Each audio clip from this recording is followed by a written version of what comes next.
My name is Marcus. I am 60 years old, and what I am about to tell you today will forever change the way you see your own family. Just 3 days ago, my own son Darnell and my daughter-in-law, Monique, pushed my wife Shanice and me off a cliff, nearly 30 meters high. As I lay there, broken and bleeding, I heard my wife's desperate whisper, "Marcus, don't move. Play dead." But that wasn't the worst of it. The worst was when Shanice revealed the most terrible truth a father could ever hear. A secret our children had kept for 25 years. For 4 decades, Shanice and I built what we believed to be the perfect family.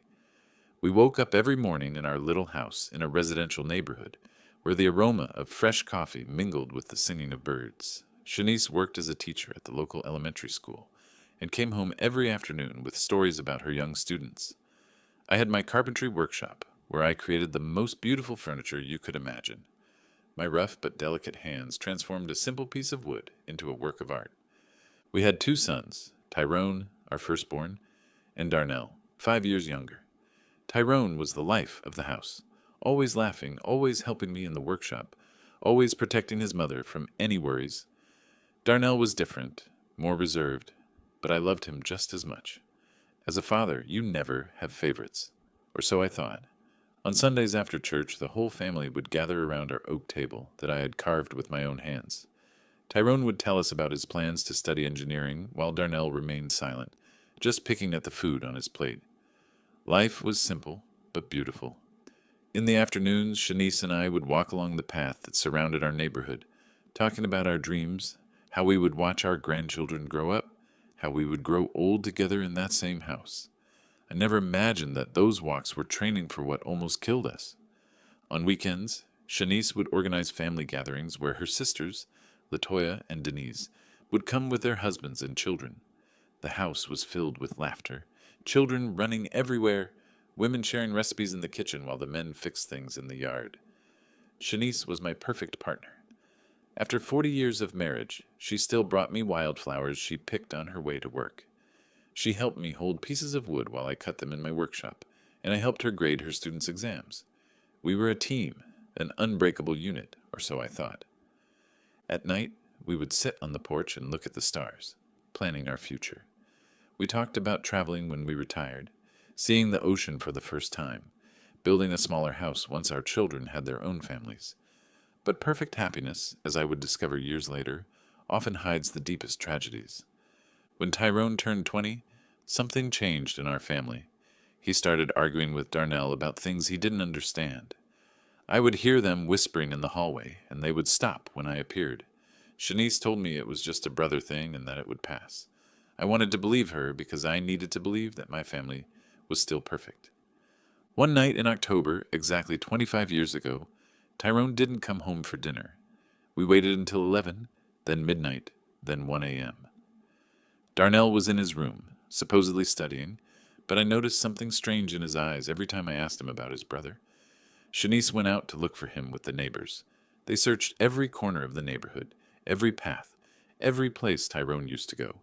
At dawn, they found his body at the bottom of the river canyon. The police said it was an accident, that he had probably tripped in the dark. I never questioned that version because I couldn't imagine the truth being much more horrible. Tyrone's funeral was the darkest day of my life. I wore my only black suit, the same one I wore to my father's funeral. Darnell was strangely calm for someone who had just lost his older brother. While I cried until I had no tears left, he remained silent, with an expression that now, after what I know, gives me goosebumps.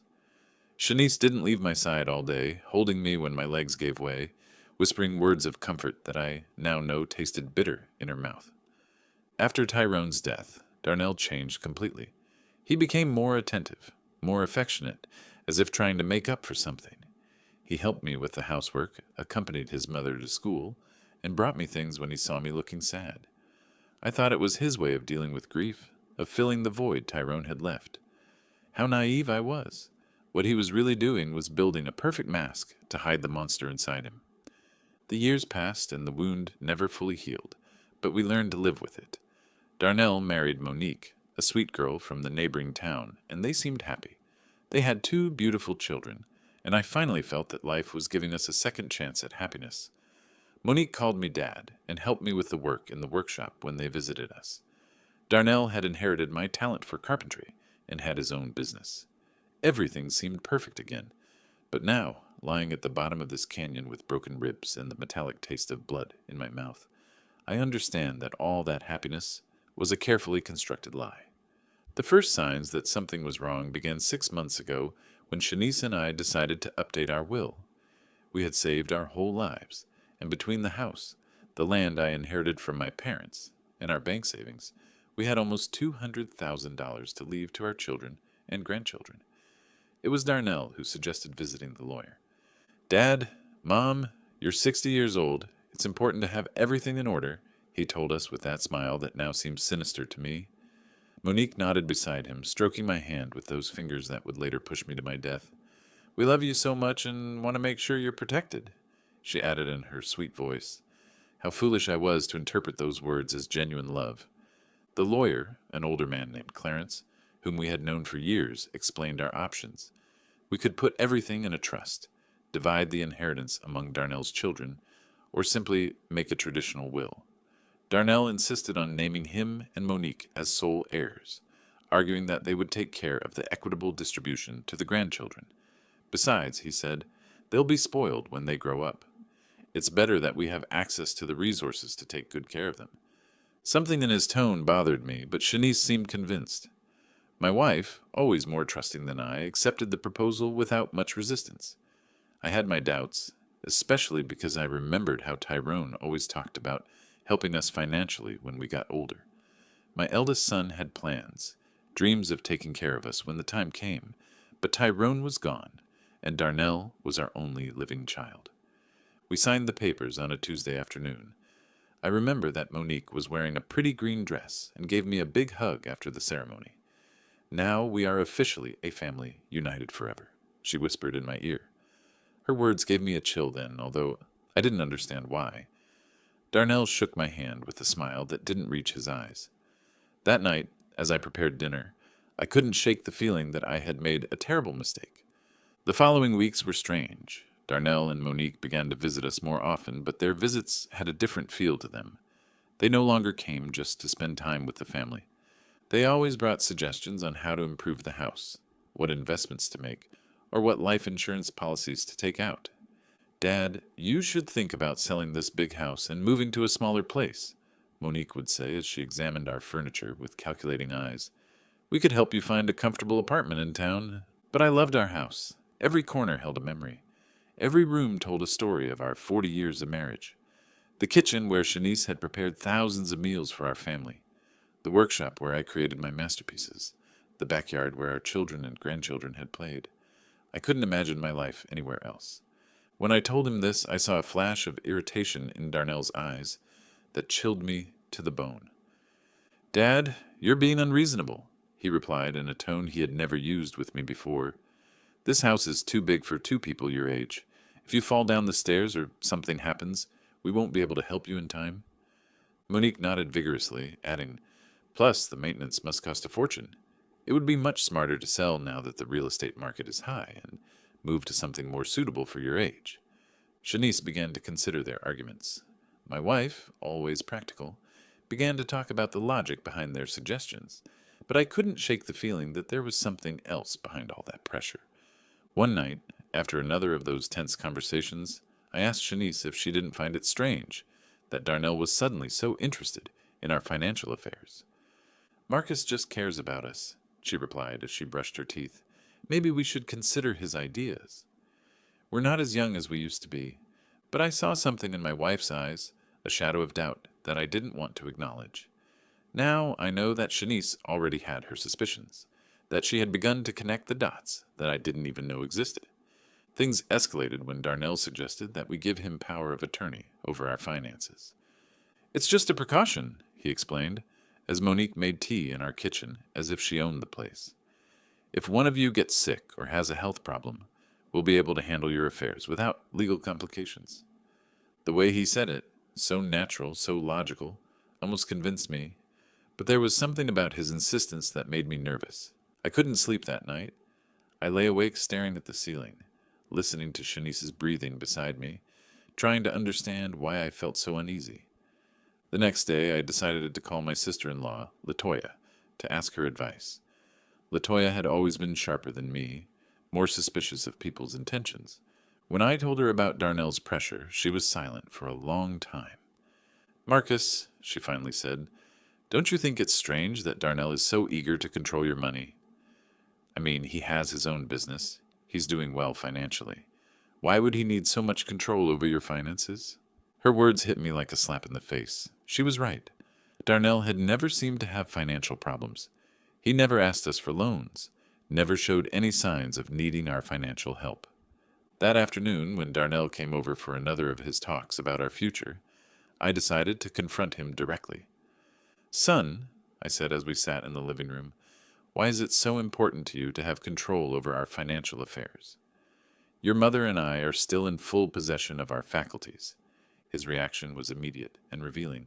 His face hardened, and for a moment I saw something in his eyes that reminded me of someone else, something cold, calculating, and dangerous. "Dad, it's not about control," he replied in a tense voice. "It's about love, care, and family responsibility." But the way he said family responsibility sounded more like a threat than an expression of affection. Monique, who had been silent until then, interjected in her sweet but firm voice. "Marcus, we only want what's best for you. It's painful to see you worry about things we could easily handle."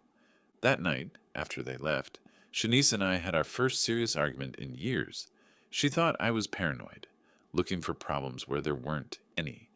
I insisted that something wasn't right, that our son's behavior had changed too much. "Shanice," I said as we washed the dishes, "do you remember what Darnell was like before Tyrone died?" "He was different, more distant, more... I don't know how to explain it, but there was something about him that scared me." My wife stopped washing the plate she was holding and stared at me. In her eyes, I saw something I had never seen before. Recognition. "Marcus," she said in a very low voice, "there are things about Tyrone's death that I never told you." My heart began to beat so hard that I thought it would jump out of my chest. Shanice's words hit me like a bolt of lightning. "What things about Tyrone's death?" I asked in a trembling voice. My wife sat down heavily in one of the kitchen chairs, at the same table where we had shared thousands of family meals, where Tyrone did his homework, and where Darnell always sat quietly. Shanice ran her hands over her face, as if trying to erase the memories that had tormented her for 25 years. "The night Tyrone died," she began with a broken voice, "Darnell wasn't in his room studying like he told us. I saw him leave the house around 8 o'clock. I followed him because something about his attitude worried me. He had been very strange those days, more aggressive, more resentful." My wife paused, looking at her hands as if the terrible truth she had kept hidden for so long was written on them. "I saw them arguing by the canyon, Marcus. I heard them shouting horrible things at each other. My world began to spin." "What were they arguing about?" I whispered, although part of me no longer wanted to know the answer. Shanice looked up and I saw tears in her eyes. Tears she hadn't even shed at our eldest son's funeral. "Marcus, Darnell was furious because Tyrone was the eldest, because according to family tradition he would inherit most of our assets. But there was something else, something about money that Tyrone had discovered." "What money?" I asked, feeling the ground vanish beneath my feet. Shanice sighed deeply before continuing. 3 days before he died, Tyrone came to talk to me at school. He had discovered that Darnell had been stealing money from our family savings account. Small amounts at first, but then larger sums. Tyrone had proof. He had been investigating for months. My mind refused to process what I was hearing. My youngest son, the one who had been so attentive after Tyrone's death, the one who helped and cared for us, had been stealing from us since before his brother died. "Why didn't you ever tell me?" I reproached Shanice, feeling that the betrayal was twofold. "Because when I got to the canyon that night, it was already too late," she replied in a choked voice. "I saw Darnell standing next to Tyrone's body. Our youngest son was shaking, crying and repeating over and over, 'It was an accident. It was an accident.' He looked at me with those desperate eyes and begged me to help him. 'Mom,' he said, 'Tyrone tripped when he tried to hit me.' I just defended myself and he lost his balance." Tears rolled down my cheeks uncontrollably. "But did you believe him?" I whispered, even though I already knew the answer. Shanice nodded slowly with an expression of guilt that had eaten away at her for decades. It was my son, Marcus.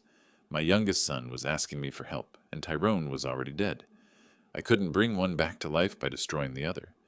I thought it really had been an accident, that Darnell had learned his lesson, that he would become a better man after this. And the stolen money? I asked, needing to know every detail of this nightmare. Darnell promised he would pay it back little by little, that he had taken it to invest in a business that went wrong. He swore he would never do anything like that again. And I believed him, Marcus. May God forgive me. But I believed him because I needed to believe that my son was not a murderer. I got up from the table, staggering, leaning on the wall to keep from falling. Everything I had believed about my family, about my surviving son, about the last 25 years of my life was a lie. Did he return the money? I asked, even though I already knew the answer from the look on Shanice's face. Never, she replied. In fact, he continued to steal small amounts that I pretended not to notice, because confronting him would mean admitting that I had covered up a murder. I became his accomplice, Marcus. Every time I kept quiet, every time I pretended not to see how the bank accounts were dwindling, I became more complicit. The horrible reality began to take shape in my mind. That's why he's so interested in controlling our finances now, I muttered. It's not because he loves us, it's because he wants to finish what he started 25 years ago. Shanice nodded gravely. And there's something else, Marcus. Something I discovered a few weeks ago. What else could there be? I asked, feeling that my heart couldn't take any more revelations. Shanice went to her desk and took out some papers she had hidden under other documents. I've been discreetly investigating Darnell's finances. His carpentry business isn't doing as well as he wants us to believe. In fact, he's on the verge of bankruptcy. He owes more than $100,000 to various banks and suppliers. The papers trembled in my hands as I read the numbers. Darnell wasn't the successful man he pretended to be. He was a desperate failure who had lived on lies and stolen money for decades. Monique knows all this, I asked, remembering her sweet smile and affectionate hugs. I'm sure she does, Shanice replied. I've noticed how she steers the conversation when they talk about our money, how she asks specific questions about our savings, the value of the house, our life insurance policies. These aren't innocent questions, Marcus. They're questions from someone who is calculating exactly how much our death is worth. That sentence chilled me to the bone. Our death? I repeated in a whisper. It was the first time I had considered that Darnell might want to physically harm us. Until then, I thought he just wanted to rob or deceive us. But if he had killed his own brother for money, what would prevent him from killing his parents for the same reason? Shanice, I said, taking her hands, we have to go to the police. We have to tell them the truth about Tyrone and what's happening now. But my wife shook her head with a look of despair that broke my heart. With what evidence, Marcus? I'm an accomplice to covering up a murder. If I speak now, I'll go to jail too. Besides, who's going to believe a 65-year-old woman who's kept this secret for 25 years? She was right. So we'll just wait for him to kill us like he killed Tyrone. We'll be very careful, Shanice said, trying to sound more confident than she was. Her words were interrupted by the sound of the phone. It was Darnell. Hi, Dad, he said in that sweet voice that now sounded sinister to me. Monique and I have been thinking, and we think it would be wonderful to celebrate your 40th wedding anniversary with something special. How about we take you to those mountains you've always talked about next weekend? We could go on a family hike, take pictures, and spend a perfect day together. My blood ran cold. I looked at Shanice, who had heard the conversation and had the same look of terror on her face. That's a very sweet idea, son, I managed to reply in a trembling voice. But let us think about it, and we'll let you know tomorrow. After hanging up, Shanice and I looked at each other in silence, knowing that we had just received an invitation to our own execution. The mountains, I whispered. He's going to take us to the mountains to kill us and make it look like an accident. Shanice nodded gravely, just as she had with Tyrone in the canyon. That night, we didn't sleep a wink, hugging each other in our bed, planning how to save ourselves from our own son. The following days were a nightmare of terror and pretense. Shanice and I had to act as if nothing was wrong when Darnell and Monique came to visit. We smiled when they talked about the trip to the mountains, nodding when they excitedly told us it would be family time. But inside, every fiber of my being screamed in fear. I knew I was looking into the eyes of my eldest son's murderers, and now they were planning to do the same to us. Monique arrived on Wednesday afternoon with a shopping bag, and that radiant smile that now looked like a demon's grin to me. "Marcus, dear," she said, hugging me with those arms that would soon push me to my death. I bought supplies for our adventure in the mountains. Cookies, water, fruit, everything we'll need for the picnic. She showed me the contents of the bag as if she were an excited little girl, but all I could think about was how each of those items would serve to cover up our murder. "I also brought my new camera," she added, pulling out an expensive digital camera. "I want to capture every moment of this special day. These will be photos we will treasure forever." The irony of her words turned my stomach. The only photo she would take would be of our broken bodies at the bottom of some cliff, if anyone ever found us. Darnell appeared behind her, carrying a hiking backpack that looked brand new.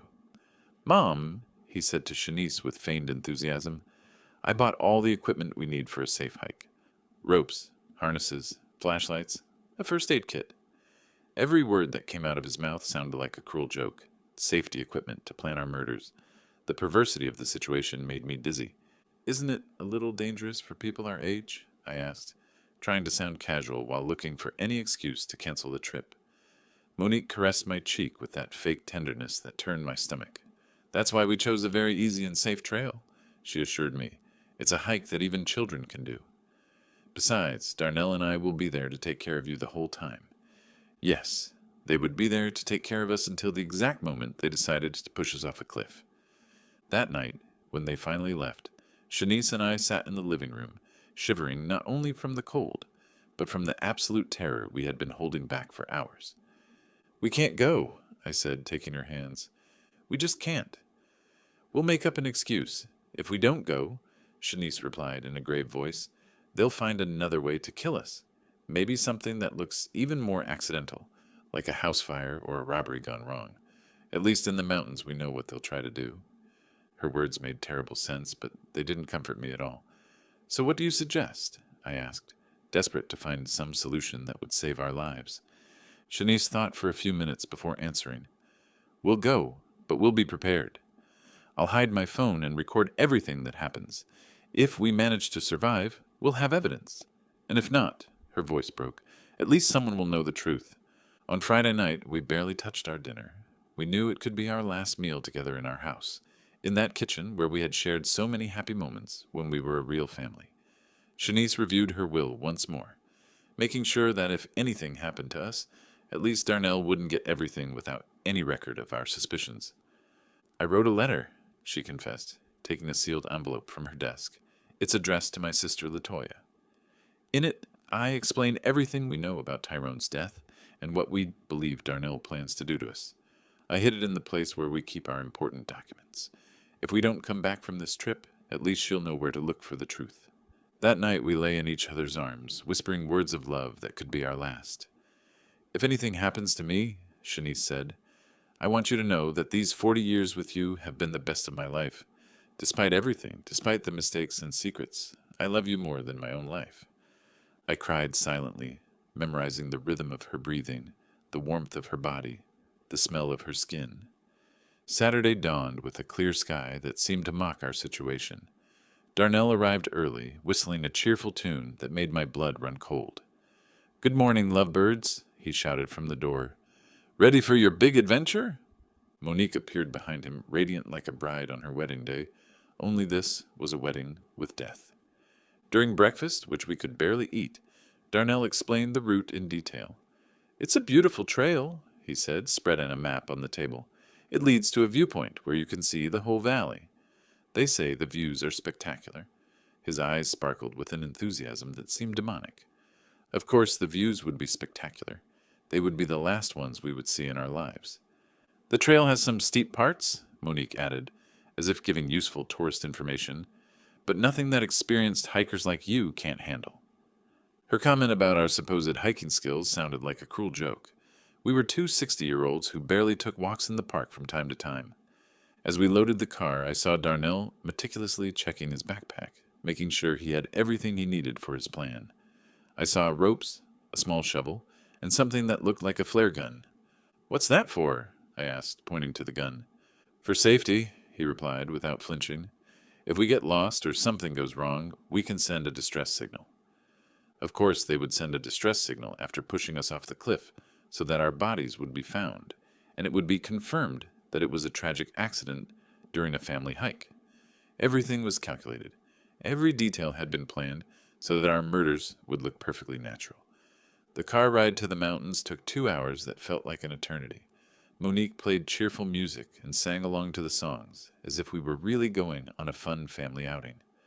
Darnell drove carefully, obeying all speed limits, and stopping at every stop sign. He didn't want to risk an accident that would ruin his perfect plans. During the trip, Shanice discreetly took my hand and activated the recording on her phone. Everything that happened from that moment on would be recorded.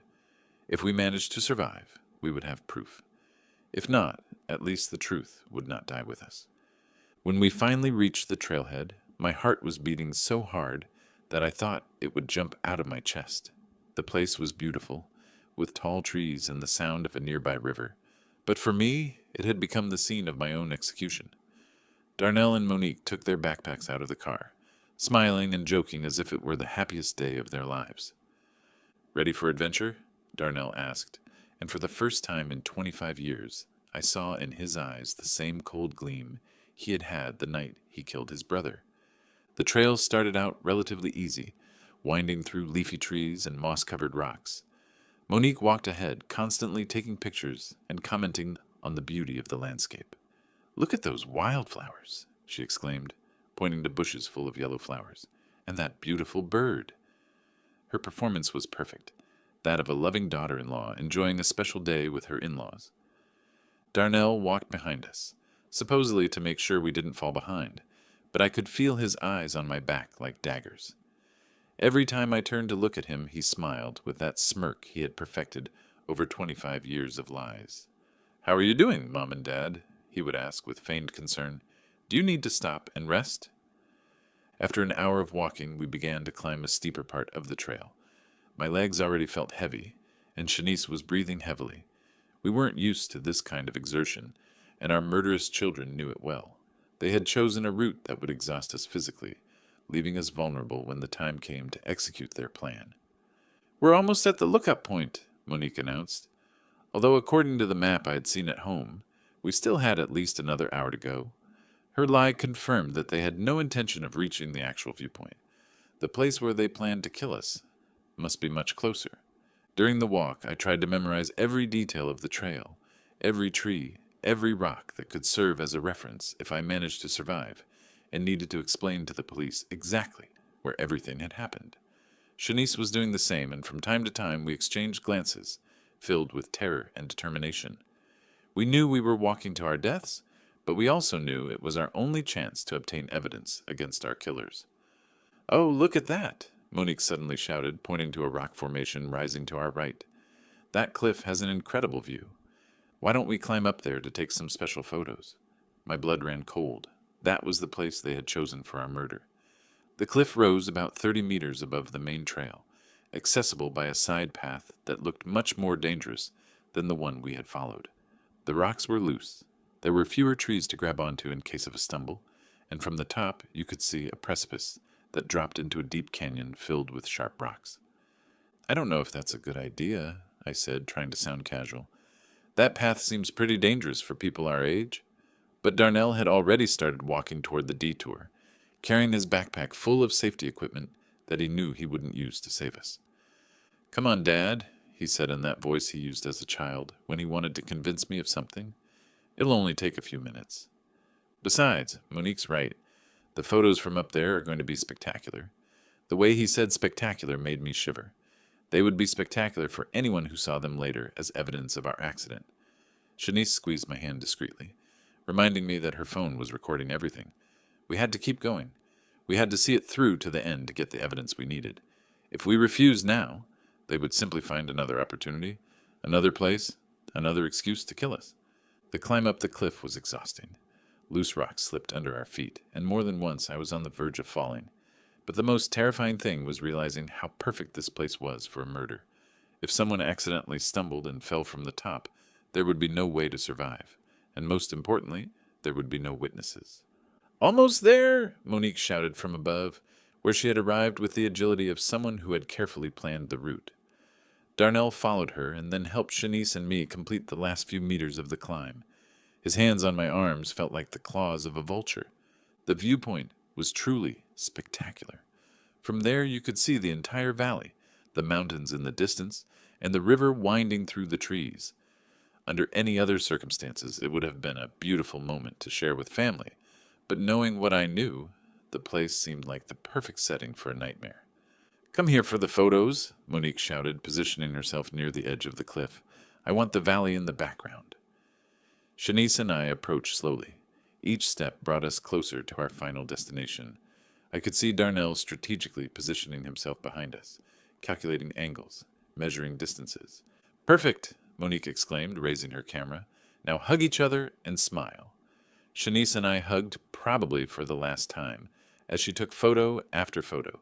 Each flash of the camera seemed like lightning, announcing the storm that was to come. "Take one more," suggested Darnell, approaching us, "but this time step back a little so the landscape comes out better." One step back meant standing right on the edge of the precipice. Shanice and I exchanged a glance. The moment had come. We stepped back as instructed, feeling the solid ground disappear beneath our feet and only the emptiness of the abyss behind us. Monique raised the camera once more, but this time I saw something different in her eyes. There was no need to pretend anymore. The mask had fallen. "Smile," she said in a voice that was no longer sweet at all. "This is going to be your last photo." At that moment, Darnell lunged toward us with his arms outstretched. The plan was simple. Push us back so we would fall into the void, take pictures of the accident, and then come down to discover our broken bodies. But Shanice had prepared for that moment. At the last second, she managed to grab Darnell's wrist and pull him forward. "If we're going to die, you're coming with us," she shouted with a fury I had never seen before. For a moment, the four of us teetered on the edge of the cliff, clinging to each other in a macabre dance between life and death. Monique screamed and tried to help Darnell, but the weight of us all was too much. I felt the ground give way beneath my feet. I felt gravity begin to win the battle, and then the four of us fell together, locked in a deadly embrace, screaming as the air whistled around us and the rocky ground rushed toward us. In those seconds that lasted an eternity, I thought of Tyrone, of how he must have felt when Darnell pushed him into the canyon 25 years ago. The impact was brutal. I heard the horrible sound of bones breaking, the sound of my own body crashing against the rocks. The pain was indescribable, but even more terrible was the taste of blood in my mouth, and the certainty that this time Darnell had won. This time there would be no witnesses to tell the truth. But then I heard Shanice's voice, faint but clear. "Marcus, don't move. Pretend to be dead." And I realized something incredible. I was still alive. The pain was so intense that I thought I would go crazy. Every fiber of my body screamed in agony. I felt blood running down my face and something wet and sticky soaking my clothes. But Shanice's voice echoed in my ears like a divine command. "Play dead." With a willpower I didn't know I had, I remained completely still, even controlling my breathing so that it would be imperceptible. A few meters away I could hear Darnell and Monique moaning in pain. They had also survived the fall, but from their moans they seemed to be in worse shape than us. "Monique?" I heard my son's broken voice. "Are you okay?" His concern for his wife turned my stomach. This man who had murdered his own brother and tried to kill us was still capable of feeling love for someone. "I think I broke my leg," Monique moaned. "It hurts so much, Darnell." "And the old people?" The disrespectful way she referred to us confirmed what I already knew. We had never been family to her, just obstacles in her path to money. I heard movement as if Darnell was crawling toward us. My heart was beating so fast that I feared he would hear it. "They're dead," he announced after a few minutes that felt like hours. "They both have their eyes open, but they're not breathing." Her lie filled me with a strange hope. If she believed we were dead, maybe we had a chance. "Perfect," Monique whispered with a satisfaction that made my blood run cold. "It went just as we planned." "Well, except for the part where we fell too," I heard her bitter laughter. "At least we won't have to pretend to love them anymore." For the next few minutes, which seemed like an eternity, Darnell and Monique discussed their situation. They were both injured, but they could move. The plan now was to crawl until they found a place where they could call for help, and then tell the story of how they had miraculously survived a tragic accident that had killed their poor grandparents. "Remember the story?" Darnell said to Monique. We were taking pictures when a rock came loose under Mom's feet. She tripped, and as she tried to grab hold, she pulled Dad down with her. We tried to help, but we fell too. It's important that our stories match. I know, Monique replied. We've practiced it 100 times. We are the traumatized survivors of a family tragedy. Poor us. We lost our beloved in-laws in a horrible accident. Their performance was so convincing that if I hadn't lived through the truth, I would have believed every word. Little by little, their voices faded away as they crawled toward what they hoped would be their salvation. When silence finally reigned, Shanice whispered my name so softly that I could barely hear it. Marcus, are you okay? I replied in the same whisper, confirming that I was alive but terribly injured. My left leg is broken, she said, her voice choked with pain, and I think I have broken ribs. What about you? I took mental inventory of my body. I felt a sharp pain in my right arm. My head was throbbing as if someone had hit it with a hammer, and something was definitely wrong with my shoulder, but I was alive, and that was more than I had hoped for. We're in bad shape, but we're alive, I whispered. It works, but there's no signal down here. That was the scariest part of our situation. We were alive, but trapped at the bottom of a canyon, injured and with no way to communicate with the outside world. If no one came to find us, we would slowly die there of thirst, hunger, or our injuries.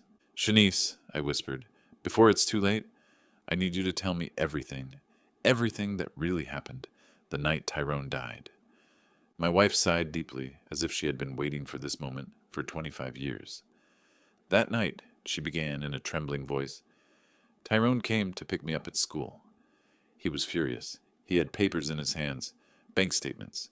He showed me evidence that Darnell had been stealing money from our accounts for months, small amounts at first, then larger sums. Tyrone had been investigating because he noticed discrepancies in our savings. Physical pain mingled with emotional pain as I listened to the truth that had been hidden for decades. Tyrone wanted to confront Darnell that same night, Shanice continued. I tried to calm him down, to convince him to wait until the next day, but he was determined. He said he couldn't sleep knowing that his younger brother was stealing from us. And did you follow him? I asked, even though I already knew the answer. I followed him because I was afraid of what might happen. I knew Tyrone's temper when he got angry, and I also knew, well, I had noticed something strange about Darnell lately, a coldness that gave me the creeps. When I got to the canyon, Shanice continued, I found them yelling at each other. Tyrone had the papers in his hand, waving them in Darnell's face. You're a thief, he yelled. You're stealing from our own parents. Darnell denied everything. He said Tyrone was crazy, that he was making it up. My heart raced as I imagined the scene.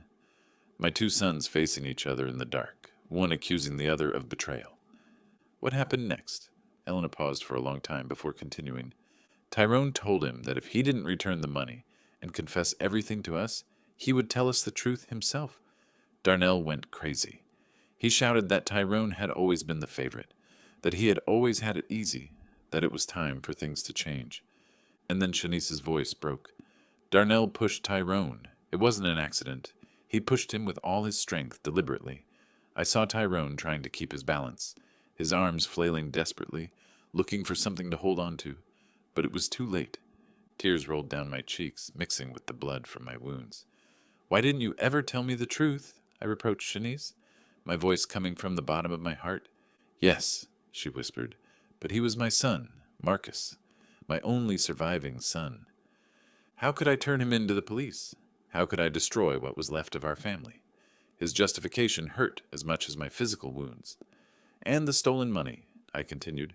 Darnell promised me he would pay it back little by little. He swore it had been a bad decision, that he was desperate, that it would never happen again, but he never paid back a single penny.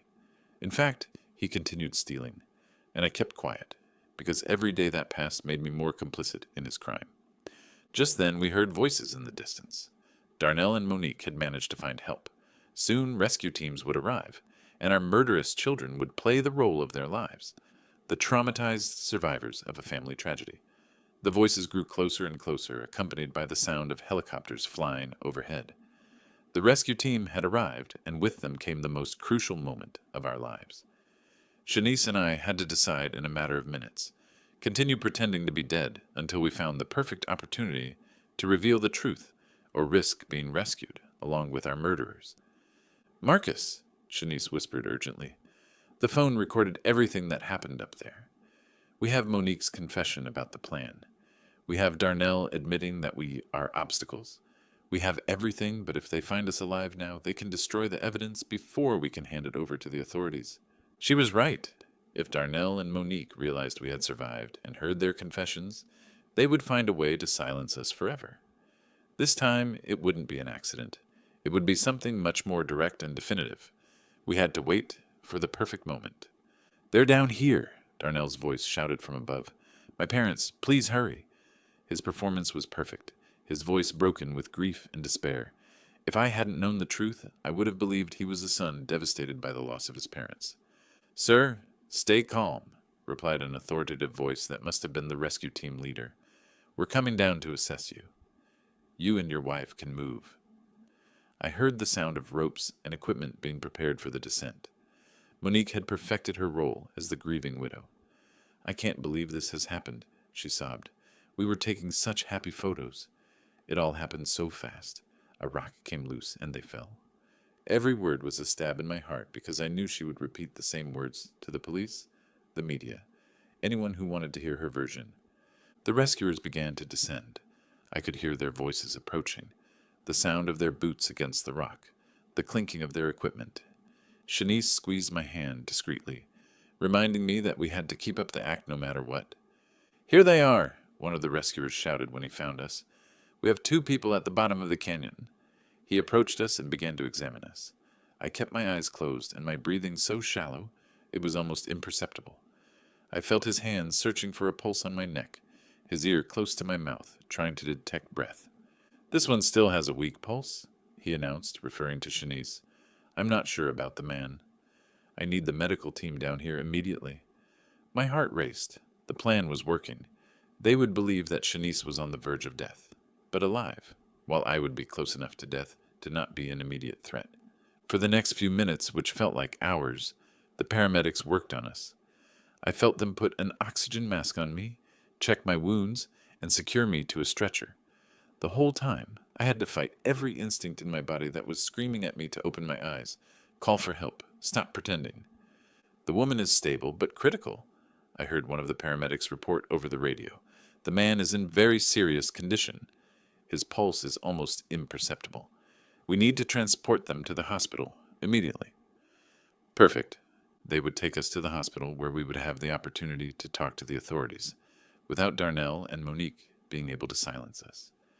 During the ascent on the stretchers, I heard Monique's fake sobs and the words of comfort given to them by the rescuers. You were so brave to survive this, someone said to her. It's a miracle they're relatively okay. If only they knew that the real miracle was that Shanice and I were alive to tell the truth. In the medical helicopter, as we flew to the hospital, I felt Shanice's presence on the stretcher next to mine. The paramedics were focused on keeping her stable, and from their conversations I understood that her injuries were more serious than mine. For a terrible moment, I feared she would die before we had a chance to reveal the truth. Ma'am, I heard one of the paramedics say, if you can hear me, hang on. We'll be at the hospital in a few minutes. His voice was gentle, filled with genuine compassion that contrasted dramatically with the falsehoods I had heard from my own family. When we arrived at the hospital, chaos ensued immediately. Doctors and nurses ran back and forth, shouting medical orders I didn't understand.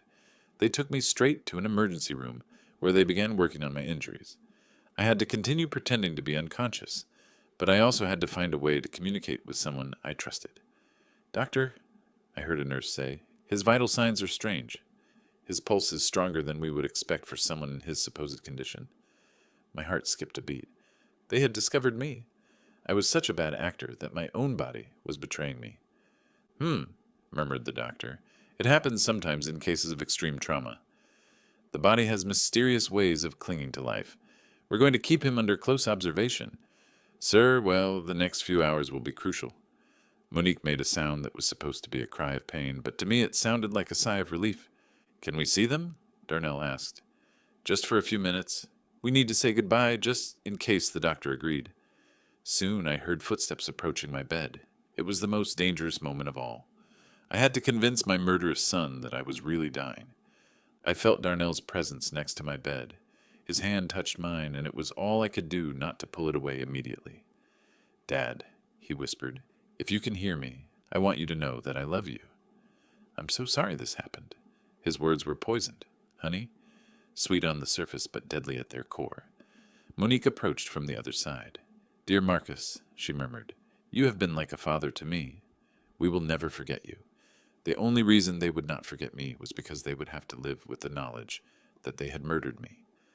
But then Darnell leaned closer to my ear and whispered something that made my blood run cold. "I hope you've learned your lesson, Dad. You should never have asked so many questions about our finances. Some truths are better left buried, just like Tyrone." At that moment, I knew our plan had worked.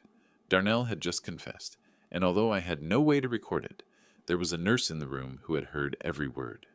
Darnell's whisper echoed in my ears like a direct confession of his guilt. He had mentioned Tyrone, he had admitted that some truths should remain buried, and most importantly, he had acknowledged that our questions about finances had been the reason for our accident. But I needed more than that. I needed a full confession that could not be misinterpreted or denied later. The nurse who had heard the comment, a young woman named Aisha, according to her name tag, had frozen next to the monitoring machine. I saw through my half-closed eyelids how her eyes widened in surprise and horror. She had heard something she shouldn't have, and her expression told me that she understood perfectly well the implications of those words. "What did you say about Tyrone?" Monique whispered, obviously surprised by the mention of her dead brother. Darnell tensed, realizing he had said too much.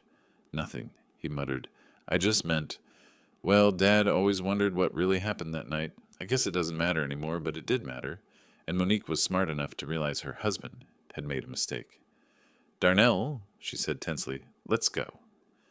The doctors need space to work. I could feel the tension between them, the mutual understanding that they had said too much in the wrong place. After they left, Aisha approached my bed.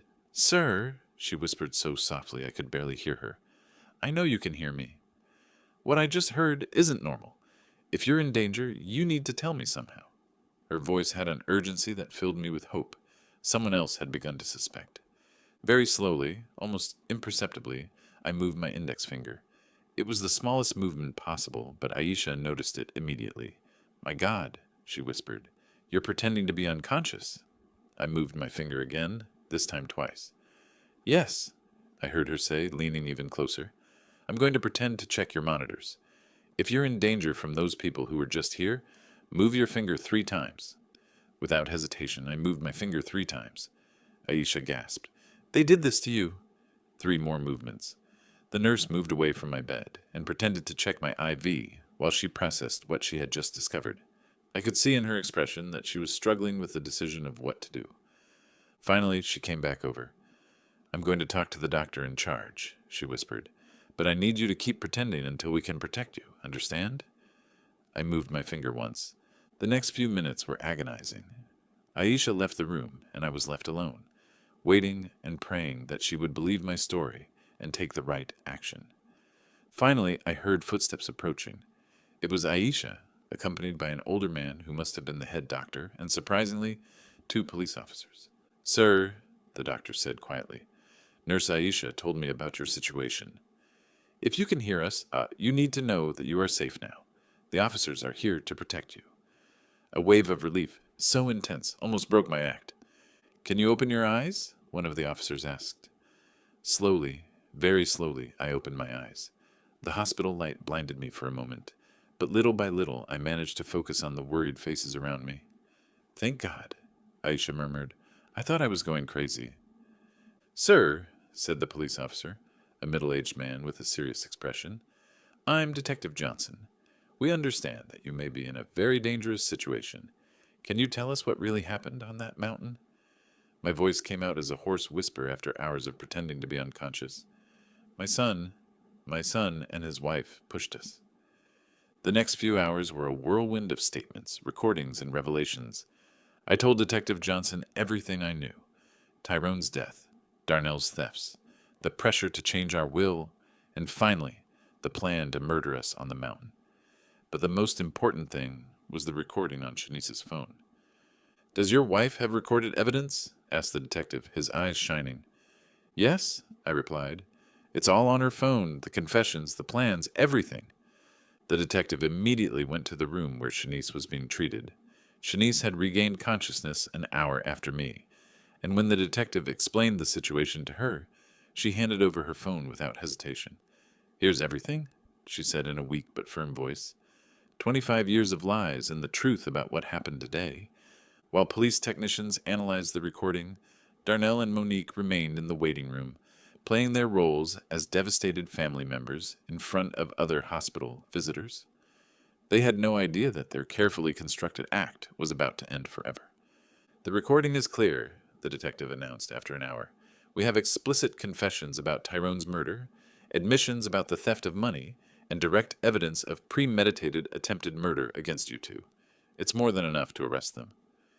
But will they arrest them here? I asked, concerned for our safety. If they realize we're alive and talking. The detective nodded, understanding my concern. We already have officers in position. As soon as we have the signed arrest warrant, we will arrest them. In the meantime, you are both under police protection. The irony of the situation did not escape me. Darnell and Monique were downstairs, probably talking to other patients' families, receiving condolences for our death, planning how to handle our funeral and inheritance. They had no idea that upstairs, in the hospital rooms, we were dismantling their carefully constructed world of lies. Is there anything else? Said the detective, pulling out a folder of papers. After hearing your story, we investigated your son's finances. Not only is he bankrupt, as we suspected, but he owes money to some very dangerous people, unofficial lenders who don't accept excuses. My blood ran cold. Did that mean we weren't just a nuisance to him? It confirms it, said the detective. You were his only salvation. With your inheritance, he could pay off his debts and start over. Without you, he'd probably be dead in a few weeks. That revelation added a new dimension to the betrayal. He didn't just see us as obstacles. He saw us as his financial lifeline. Our death wasn't just convenient for him. It was absolutely necessary for his survival. And what will happen to our grandchildren? I asked, feeling a new wave of pain as I thought of Darnell and Monique's innocent children. Social services will take temporary custody of them, the detective replied gently. But as I understand it, you could apply for custody once you recover from your injuries. The idea of raising the children of our own murderers was overwhelming, but it was also the only way to ensure that something good would come out of this nightmare. Those children were innocent and deserved to grow up in a home where love was real, not fake. It's time, announced the detective as an officer entered the room with papers in hand. The warrants are signed. We're arresting them now. Through my bedroom window overlooking the hospital parking lot, I could see the police discreetly taking up their positions. The moment I had waited for 25 years had finally arrived. Darnell Foster and Monique Foster, I heard the firm voice of the officer in charge. You are under arrest for the murder of Tyrone Foster and the attempted murder of Marcus and Shanice Foster. The silence that followed was deafening. Then Monique's hysterical voice. What are you talking about? We are the victims here. Our in-laws died in an accident. Ma'am, the officer replied calmly, your in-laws are alive and have provided complete evidence of your crimes. There was a moment of absolute silence, followed by a cry of despair from Darnell. That's impossible. We saw them die. They were dead. His involuntary confession was captured by police recorders, adding another piece of evidence to their case. Over the radio, I heard Monique begin to blame Darnell. It was his idea. I didn't want to do any of this. He forced me. And Darnell, in his desperation, shouted, You were the one who suggested the cliff. You planned all of this. In a matter of minutes, the alliance that had lasted for years crumbled as each tried to save their own skin. Detective Johnson returned to my room an hour later with an expression of satisfaction mixed with sadness. They're under arrest and on their way to the station, he informed me. They're both trying to blame each other, which only strengthens our case. But there's something else I need to tell you. What else? I asked, though I wasn't sure my heart could take any more revelations. During the arrest, we found this in your son's backpack, the detective said, showing me a small digital recorder. Apparently, he had been recording his conversations with you and your wife over the last few weeks, probably looking for evidence that you suspected something. My blood ran cold. What does that mean? The detective sighed. It means he knew you were beginning to discover the truth. The trip to the mountains was not a spontaneous decision. It was a direct response to your suspicions. In one of the recordings, you can clearly hear Monique saying to him, "We have to act fast before they go to the police." The depth of the planning and the coldness of the calculation took my breath away. Not only had they planned to kill us, they had been monitoring our conversations, assessing the level of danger we posed to them. We were mice in a maze, and they had been the scientists observing our every move. "There's something else," the detective continued, "that we found in the investigation of your finances. Your son not only owed money to dangerous lenders, but he had also forged your signature on several documents in an attempt to access your bank accounts. If you had died on that mountain, he would have had immediate access to all your resources. Each new revelation was like another stab in the back. My own son had not only planned to murder us, but had been actively stealing from us, forging my signature and violating every principle of family trust I had tried to instill in him." "How much money did he steal in total?" I asked, though I wasn't sure I wanted to know. "About $50,000 over the last 5 years, replied the detective. Small amounts that he thought we wouldn't notice, but which added up to a significant sum. The money that Shanice and I had saved over decades of hard work, penny by penny, had been financing our son's life of luxury while he planned our murder. The following days in the hospital were a whirlwind of police interviews, visits from lawyers, and calls from media outlets that had picked up the story.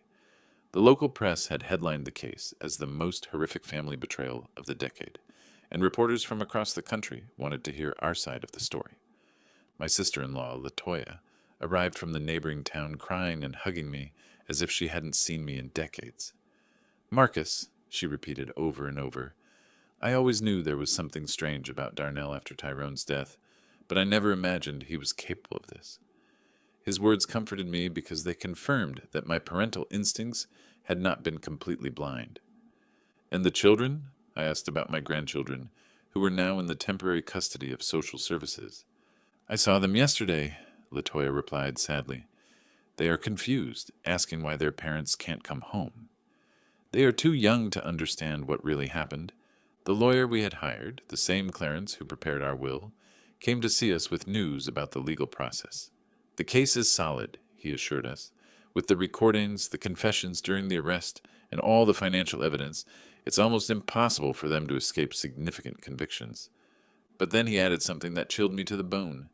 "However, they are trying to negotiate a lesser guilty plea, claiming it was a crime of passion, not premeditated." "A crime of passion?" I exclaimed indignantly. "They planned it for weeks. They bought special equipment, chose the perfect location." Clarence nodded gravely. "I know, and we have evidence of premeditation, but their lawyers will argue that it was a desperate decision, made under extreme financial pressure." The idea that they could receive reduced sentences for their crimes filled me with rage. They had murdered Tyrone. They had tried to murder us. They had stolen money from us for years, and now they wanted to present themselves as victims of circumstance. "What can we do to ensure they get what they deserve?" I asked. "Testify," Clarence replied simply. "Your testimony, combined with all the evidence, will be crucial in helping the jury understand the true nature of these crimes. But I warn you, it will be emotionally devastating to face your son in court." He was right. The idea of looking Darnell in the eye during the trial, of hearing his lawyers try to justify the unjustifiable, of publicly reliving every moment of this nightmare, was overwhelming, but it was what I had to do for Tyrone, for us, and for my grandchildren, who deserved to know the truth about their parents. 3 weeks after the arrest, Shanice and I were finally able to return home. Our wounds had healed enough to allow us to move around, although she still needed crutches, and I was wearing my arm in a sling. The house felt strange, like the set of a play after all the actors had left. Everything was exactly as we had left it on the day of our family departure. The breakfast dishes were still in the sink. The bed was unmade. The flowers Darnell had brought me that week were still on the kitchen table, now wilted and dead. It was as if time had stopped. At the moment, our normal life ended forever. "Do you think we'll ever be happy again?" I asked Shanice that first night back as we lay in our family bed. She hugged me with her good arm and sighed deeply. "I don't know, Marcus. she said, "but we're alive. We have the truth on our side, and for the first time in 25 years, we don't have to live with secrets." The trial began 6 months later. On the day I had to testify, I looked Darnell directly in the eye for the first time since the arrest. I saw no remorse or pain. I didn't see the son I had raised. I saw a cold, calculating stranger who had disguised himself as my son for decades. When I finished my testimony, after recounting every horrible detail of our experience, I addressed him directly from the stand. "Darnell, I don't know who you are, but you are no longer my son. My son died the night you killed Tyrone, and what has lived in his place for 25 years is a monster that, without realizing it, I helped raise." The jury deliberated for 3 days before finding Darnell guilty of first-degree murder for Tyrone's death and attempted first-degree murder for what he did to us. Monique received the same sentence as an accomplice. Both were sentenced to life in prison without the possibility of parole. Now, a year later, Shanice and I have begun the process of formally adopting our grandchildren. They are beautiful, innocent children who deserve a chance to grow up knowing what true love is, not the manipulative, toxic love they received from their biological parents. Every night, when I tuck them in, I tell them about their Uncle Tyrone, the brother they never knew. I tell them about his kindness, his honesty, his dream of a future where family is a refuge of true love, so that his legacy may illuminate their lives and give us the strength to heal. If you have been moved by this true story of betrayal and redemption, don't forget to subscribe to Real Moments for more stories that will take your breath away. Like it if it touched you. Share it with someone who needs a lesson about family, and leave a comment about what you would do in a situation like this.